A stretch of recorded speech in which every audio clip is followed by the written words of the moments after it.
Good evening. My name's Eric Soard, and I'm here in Tanzania, East Africa with my wife, Liz.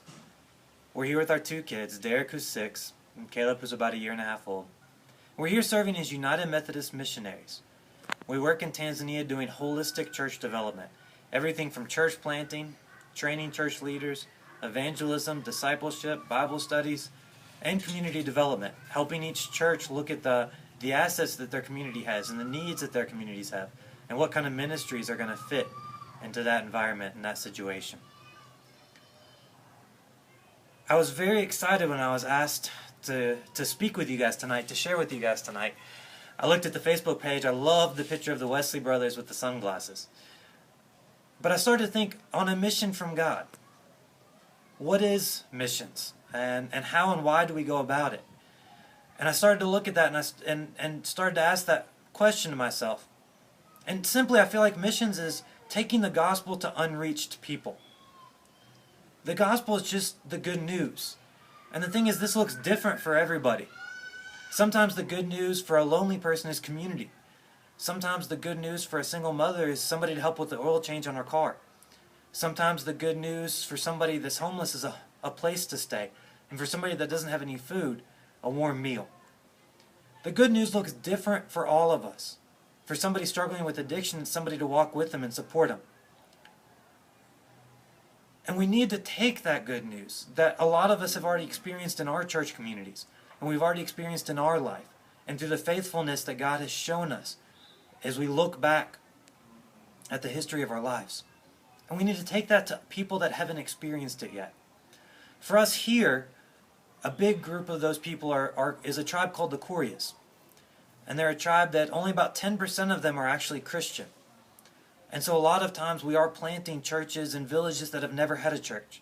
And we're talking to people that have never heard about God.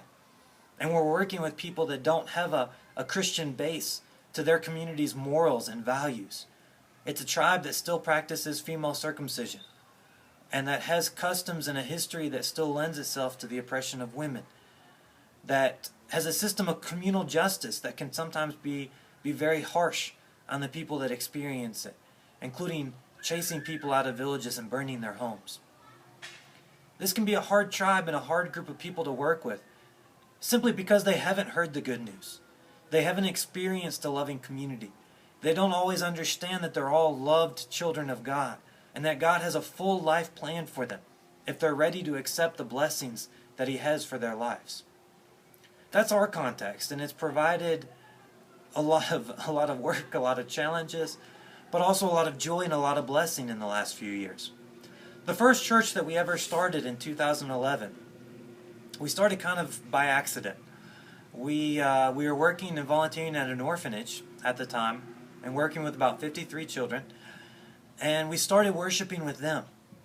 And as we started holding worship services on Sunday morning, the community started coming in. They wanted to know what would make us come and help these children. They wanted to know what would make these children fill up with so much joy when they were orphans, when they didn't have any parents, when they didn't necessarily have a bright future ahead of them. But we could worship faithfully every Sunday. And so they started coming in to hear this contagious-looking good news, this gospel. And out of that, a church was born. The first year in 2011, we baptized over 100 people, and we started Bible study with all new Christians. We started with a church leadership that had only been baptized a few months before. We started with people that were still in some ways living out their own tribal customs and traditions because they didn't know any different. They hadn't been exposed to the full breadth of the gospel yet. But they saw something there that they wanted, and they were willing to learn, and they were willing to come and to be with us. From there, we started teaching prayer and Bible, and we started teaching the full life that God has for them. And we started entering into the community.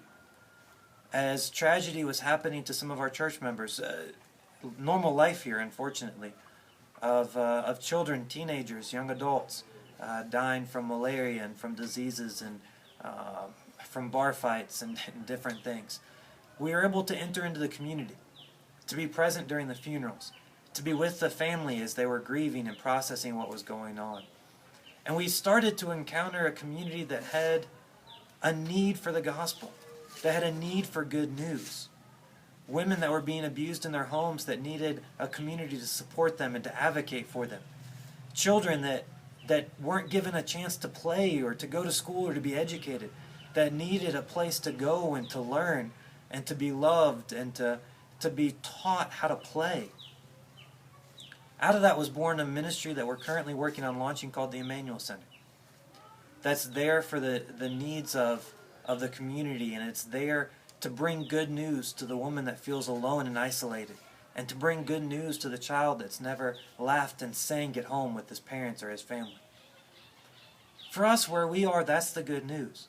But what I want to stress today as we're talking about being on a mission to God, all of us together, is that that's our context, that's our community, that's our calling and mission.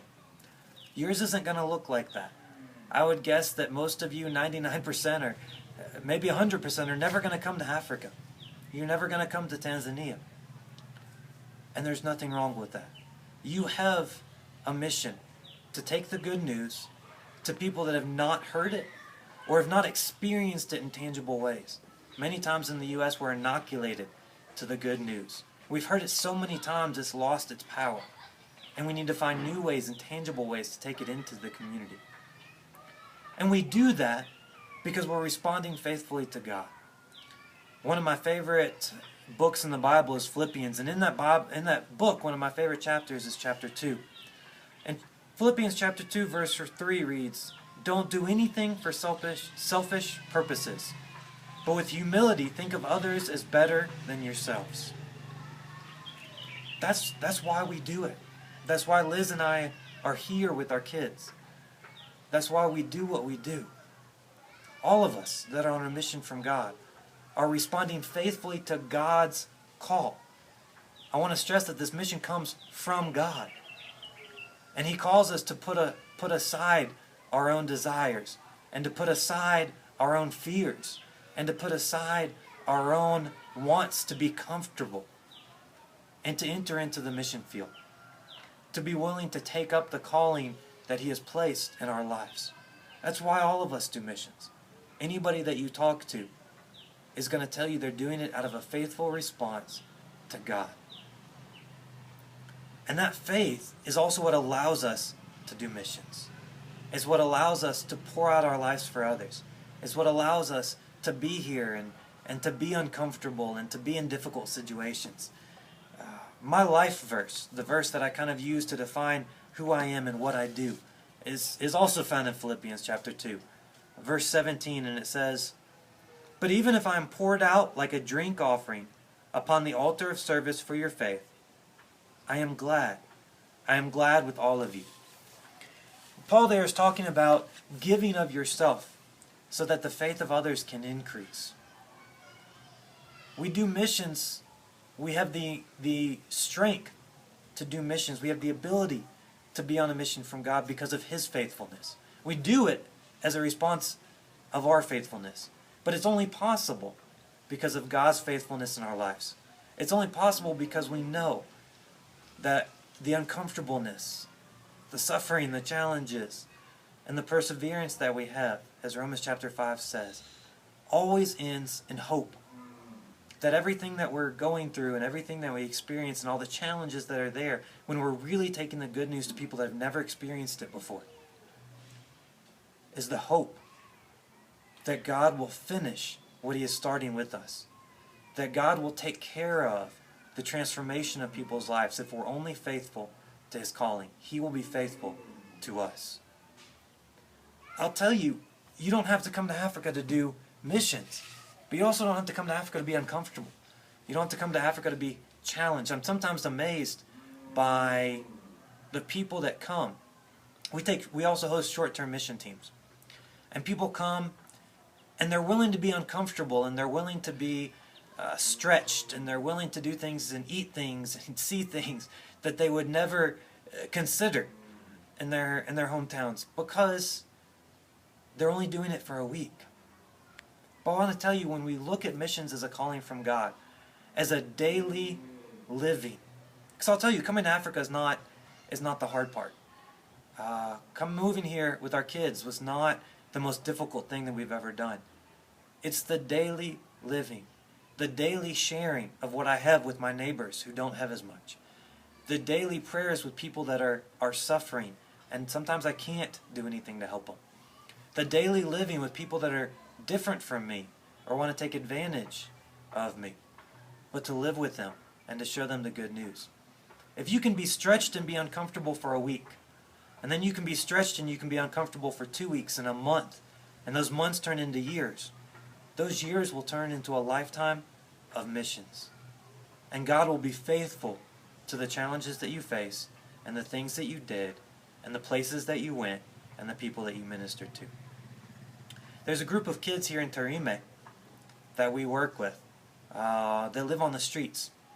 And when we first started working with them, it was hard. It was uncomfortable. You say hi and they stare at you because they don't understand why you're talking to them. And we went and played soccer with them in the park, and adult men wanted to come up and know if we were planning on molesting them because they couldn't understand why people would play with street kids and why they would love on them and why they would be part of their lives. It was uncomfortable. It was hard. It was scary sometimes, especially when one of them started living in our house because the hospital treatment he needed, he couldn't get where he was. He couldn't get living on the street. He couldn't get anywhere else. So he lived with us, played with our kids, ate meals with us as a family, and that's hard. But that faithfulness is rewarded. God is faithful to that calling. And as we start to live out missions in our daily lives, every day, as Luke 9:23 says, to take up our cross on a daily basis, that's when missions starts to come to life. That's when the good news becomes tangible to people that have never heard it before and never experienced it before and never before had it in their lives. So as you talk about ways you can be on a mission from God in McKenzie, where you are in your church, remember that it's daily, that it's uncomfortable, but that God rewards that with His faithfulness and will take you to places that you've never been and will give you blessings that you had never prepared for. We hope you guys have a great time. Thank you for letting us come and share with you. And maybe next time we're in the U.S. we can stop by. Be blessed.